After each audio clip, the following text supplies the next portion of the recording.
Ating bonus analysis ay kaugnay sa mas maagap na pagtugon sa mga kalamidad. Ihatid ni Bombo Kervin Gaman. Niligdaan ni Pangulong Ferdinand R. Marcos Jr. ang Republic Act No. 12287 o Declaration of State of Imminent Disaster Act, isang mahalagang hakbang tungo sa mas maagap na pagtugon sa mga kalamidad. Sa ilalim ng batas na ito, binibigyang kapangyarihan ang pamahalaan na magdeklara ng State of Imminent Disaster bago pa man tuluyang madalas ang Bagyo Lindol o anumang sakuna.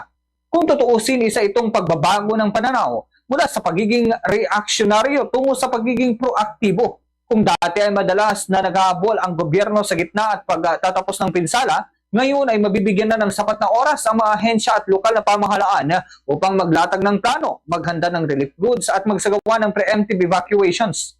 Sa madaling salita, hindi na kailangang hintayin ang trahedya bago kumilos. Mahalaga ring tandaan na hindi lamang gobyerno ang may responsibilidad dito. Ang mga lokal na opisyal, lalo na ang mga mayor at gobernador ay binibigyan ng kapangyarihang magdeklara ng state of imminent disaster sa kanilang nasasakupan batay sa rekomendasyon ng kanilang regional DRRM councils. Ibig sabihin nakasalalay din sa kanilang malasakit at tapang sa kanilang mamamayan ang magiging bisa ng batas na ito. Gayunman, may mga hamon pa rin kaakibat ng implementasyon. Una ay ang sapat na pondo at wastong paggamit ng disaster funds. Madalas nakukwestiyon ang transparency sa paggamit ng pondo lalo na sa lokal na antas. Pangalawa ay ang epektibong komunikasyon sa publiko. Anumang abiso o babala ay mawawalan ng saysay kung hindi agad na ipaparating at hindi rin sinusunod ng mga mamamayan. Pangatlo, ang kultura ng kahandaan. Sa huli, kahit gaano kahusay ang sistema, kung ang mga tao ay hindi nakikiisa, magiging limitado ang epekto nito. Sa panahon ng tumitinding epekto ng climate change, mas malakas na bagyo, mas matitinding pagbaha, mas matitinding init. Hindi sapat na basta tumugon kapag narito na ang sakuna. Kinakailangan ng maagap, organisado at sama-samang pagkilos. Sa huli ang tanong, magagamit ba ng tama ang kapangyarihang ibinigay ng batas na ito?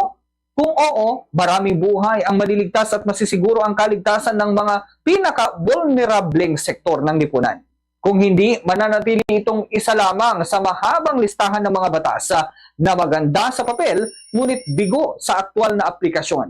Ang ating panawagan, gamitin ang State of Imminent Disaster hindi lamang bilang legal na instrumento kundi bilang tunay na sandata laban sa kalamidad. Sa bawat oras na naipagpapaliban ang pinsala at sa bawat buhay na naililigtas, napapatunayan na ang maagap na pagkilos ay hindi lamang opsyon.